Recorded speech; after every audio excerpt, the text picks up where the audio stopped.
Normas de processo civil. Olá, meu nome é Henrique Benassi. Iremos dar continuidade ao estudo do direito processual civil. Nós iremos trabalhar, com os artigos 1º ao 12 do Código de Processo Civil, que tratam das normas fundamentais. Nós paramos, no artigo 4º do Código de Processo Civil. Vamos trabalhar agora com o artigo 5º, que trata da boa-fé. O artigo 5º trata da boa-fé. Vamos à leitura desse dispositivo, que diz: aquele que de qualquer forma participa do processo deve comportar-se de acordo com a boa-fé. Deve se comportar de acordo com a boa-fé. Veja que o artigo 5º do Código de Processo Civil prevê o princípio da boa-fé processual. Veja, a boa-fé é um dos pilares, um dos alicerces do novo Código de Processo Civil. Antes, do CPC de 2015, e aí vigorava o Código de Processo Civil de 73, antes a doutrina retirava a boa-fé processual do princípio do devido processo legal, também chamado de due process of law, visto que não havia previsão expressa no CPC de 73 do princípio da boa-fé processual. A redação do artigo 5º, que diz: aquele que de qualquer forma participa do processo deve comportar-se de acordo com a boa-fé, Esse artigo 5º tem uma redação clara, no sentido de que todos os sujeitos do processo, inclusive o juiz, então inclusive o magistrado, e não apenas as partes, devem comportar-se conforme a boa-fé processual. Bom, aqui cabe fazer uma observação. É distinguir a boa-fé subjetiva da boa-fé objetiva. A boa-fé subjetiva, também chamada de boa-fé crença, boa-fé ignorância, a boa-fé subjetiva é um fato da vida, Na boa-fé subjetiva, a pessoa acredita que o seu comportamento é lícito, que o seu comportamento está de acordo com o direito, em consonância com o direito. Nós temos uma aplicação prática da boa-fé subjetiva no direito civil, por exemplo, quando nós trabalhamos com a posse. A ideia de que o possuidor de boa-fé, por exemplo, tem direito aos frutos. O que são frutos? Riquezas renováveis que a coisa gera. Esse é o conceito de frutos. E veja que aqui nós temos um caso prático de aplicação do princípio da boa-fé subjetiva, estudado no direito civil, mais especificamente, na questão envolvendo posse. A ideia do possuidor de boa-fé e o possuidor de má-fé. Trata-se da boa-fé subjetiva aqui. Temos no Código Civil também o estudo da boa-fé objetiva, quando a gente estuda, por exemplo, obrigações, contratos, Aí nós trabalhamos com a boa-fé objetiva. Essa ideia de boa-fé objetiva, estudada já no direito civil, foi trazido para o processo civil, que já era aplicado antes do CPC de 2015, mas que agora foi expressamente positivado esse princípio, no artigo 5º do Código de Processo Civil de 2015. A boa-fé objetiva é uma norma princípio. Por isso nós falamos em princípio da boa-fé objetiva. Trata-se de uma norma comportamental, onde se cria um padrão ético de comportamento, um padrão ético de conduta. O princípio da boa-fé objetiva processual traduz uma cláusula geral processual. Veja, cláusula geral é uma espécie do gênero conceito vago, ao lado do conceito jurídico indeterminado. A diferença é que na cláusula geral há necessidade de se preencher tanto a hipótese de incidência, né?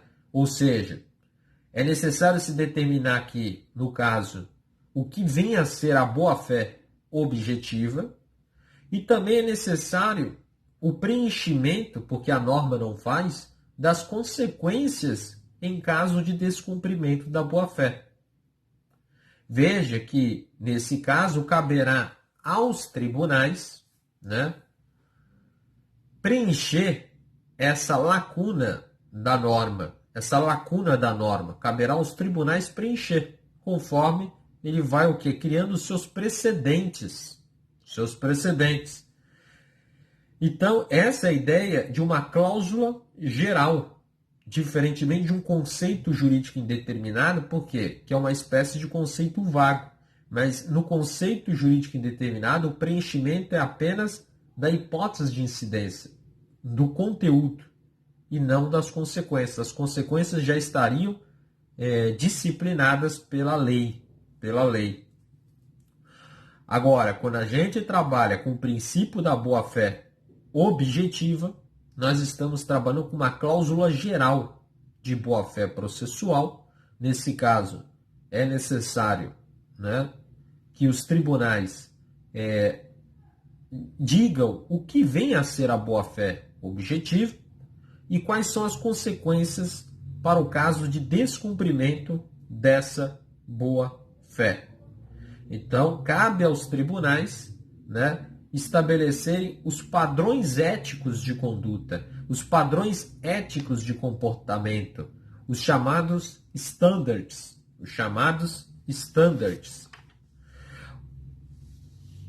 Os alemães enxergam, né, a concretização da boa-fé processual em 4 grupos. Então, no campo do direito processual, nós podemos ter 4 aplicabilidades, 4 situações que vão materializar a boa-fé objetiva. Primeira situação, primeira concretização, seria a questão de condutas dolosas, condutas maliciosas. Veja, em caso de conduta dolosa, em caso de conduta maliciosa, existe uma presunção de ilicitude. Segunda hipótese, segunda concretização da boa-fé processual, seria o comportamento contraditório, que no direito civil nós estudamos, né, a chamada venire contra factum própria, né, lá estabelecida por Menezes de Cordeiro, que vai trazer aí, né, essa vertente da venire contra factum próprio, do comportamento contraditório. A ideia é a seguinte: o ato praticado por uma das partes vai criar para outra justas expectativas, né, de que essa pessoa, essa outra parte que assim agiu, manterá coerência na sua conduta, não podendo frustrar as justas expectativas criadas pela outra parte. Exemplo, imagine o caso do devedor que oferece o bem à penhora, o executado, o devedor, oferece o bem à penhora e depois simplesmente ele alega a impenhorabilidade do bem.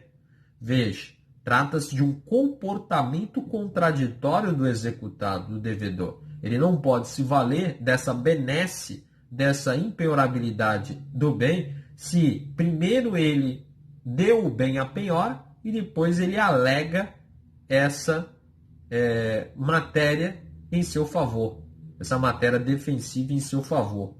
Trata-se de um comportamento contraditório do executado, do devedor. Uma terceira concretização da boa-fé no campo processual seria o abuso do direito, que no direito civil nós estudamos o abuso do direito no artigo 187 do Código Civil.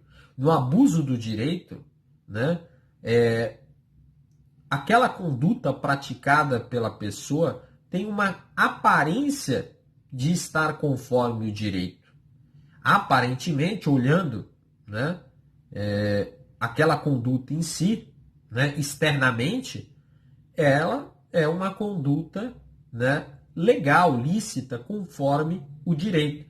No entanto, né, a parte agiu, ao exercer esse direito, agiu de maneira excessiva, né?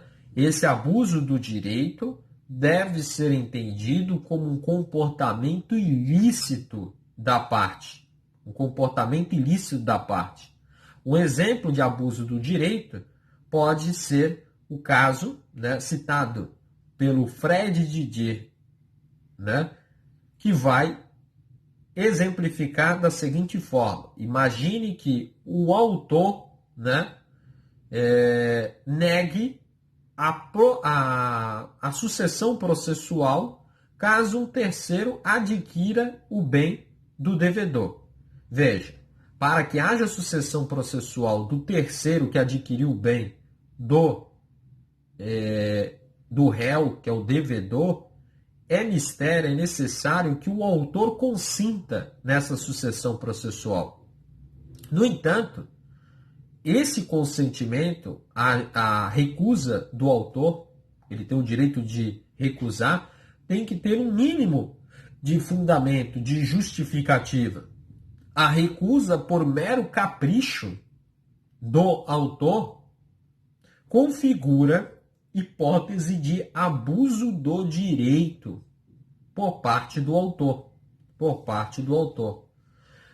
Quarta situação, né, de materialização da boa-fé no campo processual, que seria a suprécio processual. Suprécio significa perda de um direito.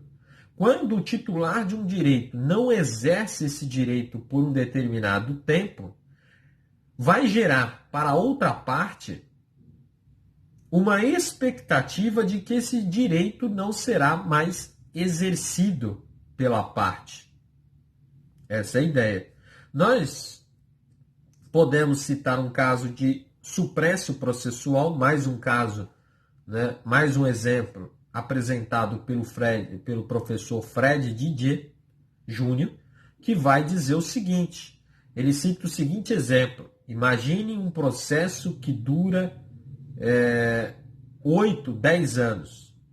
Aí que acontece? O juiz, né, depois de 10 anos, de 8 a 10 anos, o juiz simplesmente profere uma sentença extinguindo o processo sem resolução do mérito, sem enfrentar o mérito, alegando que não estão presentes, por exemplo, os pressupostos processuais ou uma condição da ação. Veja, o juiz, ao permanecer em silêncio durante 8, 10 anos, esperar todo esse tempo para só então declarar, né, a ausência de um vício, de uma falta de um requisito processual, isso configura uma suprécio processual.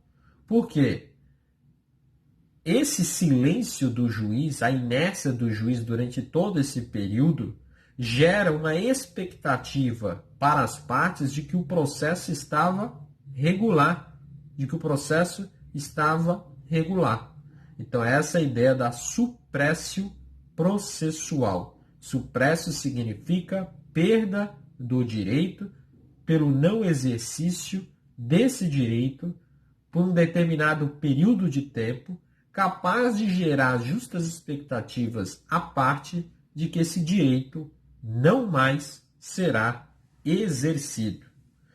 A boa-fé produz o chamado dever de cooperação, tanto é que nós vamos estudar o dever de cooperação no próximo artigo, que é o artigo 6º. O artigo 6º do Código de Processo Civil trata da cooperação, né? O dever de cooperação como um corolário da boa-fé objetiva, como uma consequência da boa-fé objetiva. O dever de cooperação é tão importante que foi tratado pelo Código de Processo Civil em um dispositivo autônomo, independente, no artigo 6º. A boa-fé também processual exerce função hermenêutica, interpretativa, orientando o autor na petição inicial, orientando o juiz no momento de se proferir a decisão. Em suma, a boa-fé objetiva deve ser observado por todos os sujeitos do processo, por todos os sujeitos processuais. Além disso, é importante a gente trabalhar com o quê? Com o artigo 6º do Código de Processo Civil. Artigo 6º do Código de Processo Civil, que vai dizer o seguinte, trata da cooperação, do princípio da cooperação. O artigo 6º do Código de Processo Civil, então, vai dizer o seguinte, todos os sujeitos, então essa é a leitura do artigo 6º, todos os sujeitos do processo devem cooperar entre si para que se obtenha em tempo razoável decisão de mérito justa e efetiva. Então, repito, todos os sujeitos do processo devem cooperar entre si para que se obtenha em tempo razoável uma decisão de mérito justa e efetiva. Veja que o artigo 6º consagra, o dever de cooperação, o princípio da cooperação, assim entendido como uma norma fundamental processual.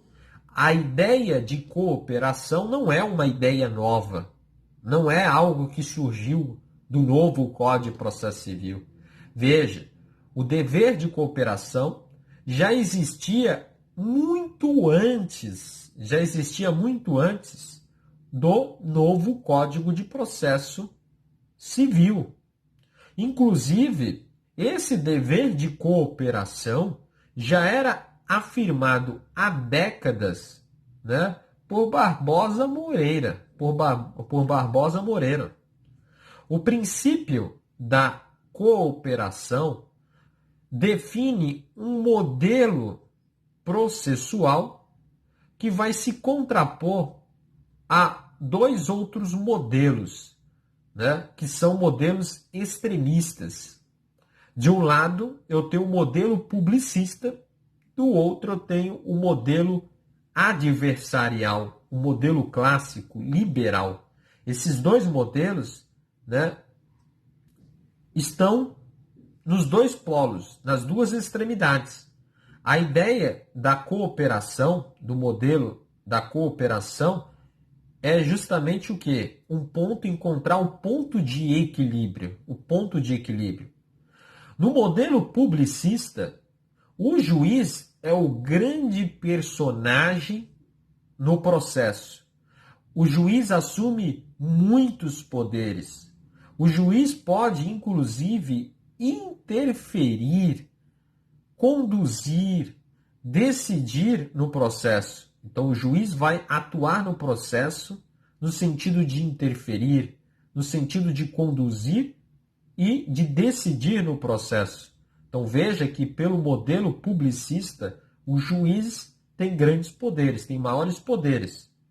Na outra extremidade, eu tenho um modelo, liberal, adversarial, clássico. Aqui a condução do processo já fica sujeito à vontade, ao alvedrio, né, das partes e não do juiz. O princípio cooperativo se situa no meio desses dois modelos extremos, exigindo-se de todos os sujeitos processuais, inclusive do juiz, né, um diálogo, um debate com equilíbrio. Veja, então, que todos os sujeitos do processo devem agir, né, com esse dever de cooperação. Essa cooperação é um princípio inserido como norma fundamental processual no artigo 6º da Constituição. Todos os sujeitos do processo devem agir conforme esse dever. Então, aqui abrange o autor, o réu, o juiz, os advogados, defensor público, membro do Ministério Público, os auxiliares da Justiça, os terceiros intervenientes. O objetivo do princípio da cooperação é transformar o processo num ambiente cooperativo, de modo que os sujeitos do processo devem agir com equilíbrio e lealdade. É importante ressaltar que cooperar entre si não significa um ajudar o outro, ou seja, não significa que as partes do processo devem andar de mãos dadas, né? Essa não é a ideia do processo. O processo não deve ser entendido como um jardim de flores onde as partes andam de mãos dadas. Essa não é a ideia do princípio da cooperação. Essa não é a ideia do princípio da cooperação. Veja, então, que cooperar entre si não significa ajudar um ao outro, mas sim agir de acordo com os deveres de boa-fé, não atrapalhar a condução do processo, criando para o processo um ambiente saudável, um ambiente de diálogo, de debate, né, e de equilíbrio. Deve-se criar, portanto, um ambiente que seja propício para que o processo se desenvolva de maneira justa, com diálogo e de modo leal. Veja que o princípio da cooperação é uma decorrência lógica da boa-fé. Tanto é que no direito civil, o dever de cooperação é tratado como um dever lateral, um dever anexo de conduta.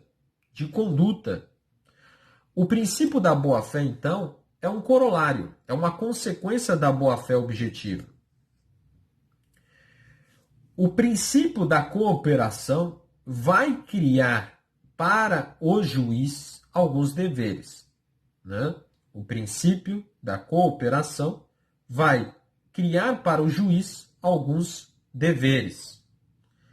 Veja, então, que todos os sujeitos do processo devem agir conforme esse dever de cooperação, permitindo que no processo se construa um ambiente que seja adequado, propício para o diálogo, né? Para o diálogo e equilíbrio. Veja que quais são os deveres, né, decorrentes desse dever de cooperação imposto ao juiz. Primeiro dever é o dever de consulta ou de diálogo. O dever de consulta ou de diálogo é inerente, está ligado ao processo cooperativo e está previsto no artigo 10 do Código de Processo Civil. Vamos à leitura, então, do artigo 10 do Código de Processo Civil, que diz o seguinte: o juiz não pode decidir em grau algum de jurisdição com base em fundamento a respeito do qual não se tenha dado às partes oportunidade de se manifestar, ainda que se trate de matéria sobre a qual deva decidir de ofício. Então, veja que toda vez que o juiz for proferir uma decisão, ele tem esse dever de consultar, permitindo o diálogo entre as partes. Esse dever de consulta, de diálogo, é importante para o processo, porque ele oportuniza, ele concretiza o contraditório, oportuniza o contraditório por meio da manifestação da parte interessada, que irá levar, veja que nesse caso o juiz vai levar a matéria ao debate, né, a fim de evitar surpresas. Até porque, quando o juiz permite a manifestação das partes, a oitiva da parte interessada, o juiz, ao exercer esse dever de consulta, de diálogo, ele permite, inclusive, que com a manifestação da parte, o juiz possa o quê? Mudar de ideia na sua decisão. Inclusive, ao permitir esse debate, esse diálogo, o juiz estará, reforçando a sua imparcialidade. Até porque, depois que o juiz ouve as partes, é possível que o juiz mude de ideia.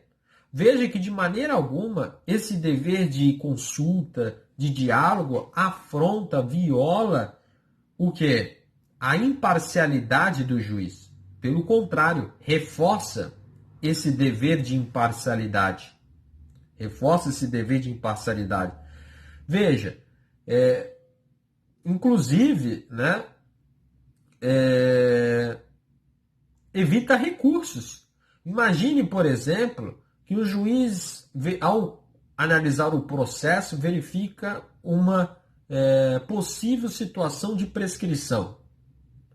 O juiz, ao consultar as partes para que elas se manifestem sobre a ocorrência da prescrição, o juiz pode mudar de ideia, porque é possível que, por exemplo, a parte apresente alguma causa impeditiva, alguma causa suspensiva da prescrição que não era de conhecimento do juiz.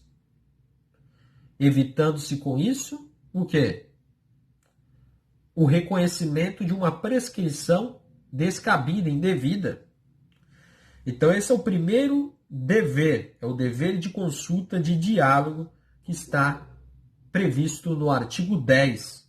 O segundo dever é o dever de prevenção do juiz. Veja, trata-se de um dever geral do magistrado de apontar, de indicar falhas, defeitos processuais. Não só indicar os defeitos, as falhas processuais, mas também há um dever do magistrado de indicar, de apontar como esse defeito deve ser corrigido, justamente para evitar o quê? Justamente para evitar uma decisão sem resolução do mérito, Veja então que esse dever de prevenção vai concretizar aquele princípio outrora estudado, que é o princípio da primazia da decisão de mérito. O terceiro dever do juiz, decorrente desse dever de cooperação, é o dever de esclarecimento. Veja, o juiz tem um dever de proferir decisões claras, com clareza. E, além disso, esse dever de esclarecimento também envolve a possibilidade do juiz pedir esclarecimento daquela parte que se manifestou nos autos do processo, quando o juiz não entender a postulação feita pela parte. Veja que o juiz não pode indeferir o pedido da parte dizendo que não entendeu o que a parte quis dizer. Se o juiz não entendeu o que a parte quis dizer, o juiz deve, né, dar oportunidade para que a parte, né, se manifeste. Torne as coisas mais claras. Esse dever de clareza não é imposto apenas à parte, mas também ao juiz. O juiz também deve ser claro nos seus pronunciamentos.